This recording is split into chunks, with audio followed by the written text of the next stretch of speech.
Hi everybody. So it's Willie's anniversary.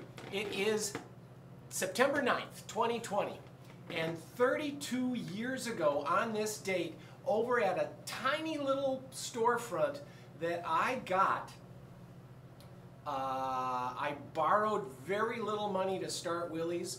I sold a collection of 345s to put up the money. I then 32 years ago put up my house and my two rusty cars. Literally, I could see through the floor of one of them, but I put all that up to borrow $30,000 to start Willie's Guitars, and that's it.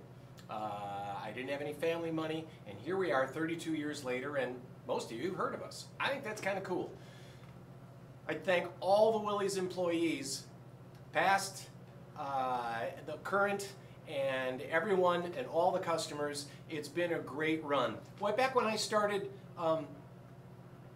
we were selling guitars to rock stars that are now in their 70s. They were in their mid-40s. Keith Richards was 45 years old when I started. Shortly after we started, we discovered Jimmy Page's stolen guitar. It was stolen here in town in 1970. It's a great story, and you're going to see more about that in guitar magazines coming up here pretty soon. But I'm going to be a little selfish here and show you some of my guitars, tell you a little bit of the history of Willie's, and I'll start with this one. My brother bought this Old Yeller, we call it, square neck National, at a garage sale for $6. Yes, back 32 years ago, my brother David, who the famous actor, has bought this guitar at a garage sale in LA. Not only was he in LA at a garage store, he saw it, went home, called me, this is before cell phones, so you had to wait to get a hold of me, and then said, should I have bought that? I went, yeah, go back and get it. It's $6, don't worry, I'll pay you. So this is a late 20s, early 30s National square neck that we bought way back when. Those were the days. I've been known to collect green guitars. And this two pickup green Danelectro is something I looked for about 10 years for.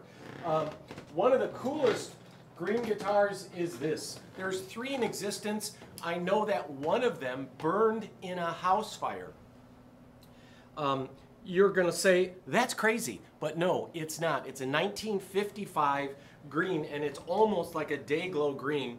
I wish the whole guitar was that color, but that's a real guitar. That is a real Gibson finish, done back about the time when there was a lot of movies about giant ants and giant spiders and nuclear power and all this stuff.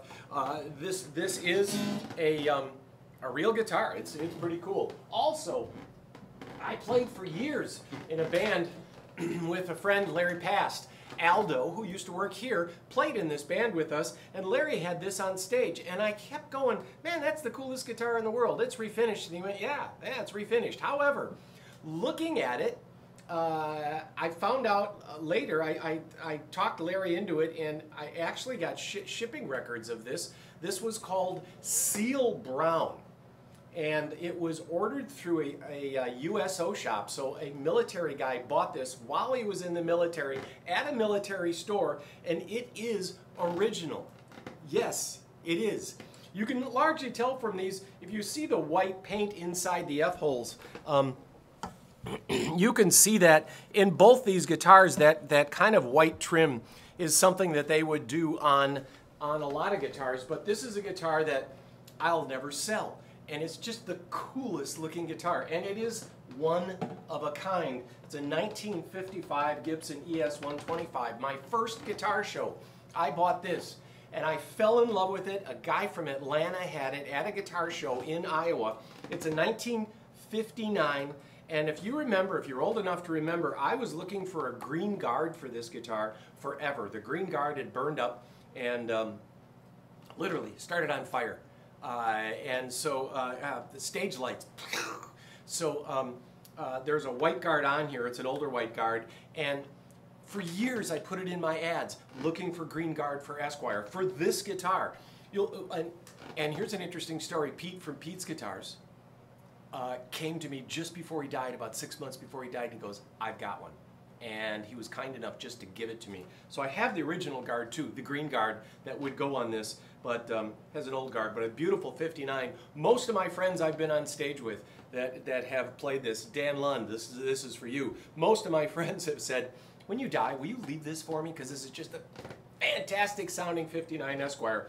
The red aniline dye fades from this time point, so there's a lot of fading on the guitar, and somehow that just makes it sexy cool.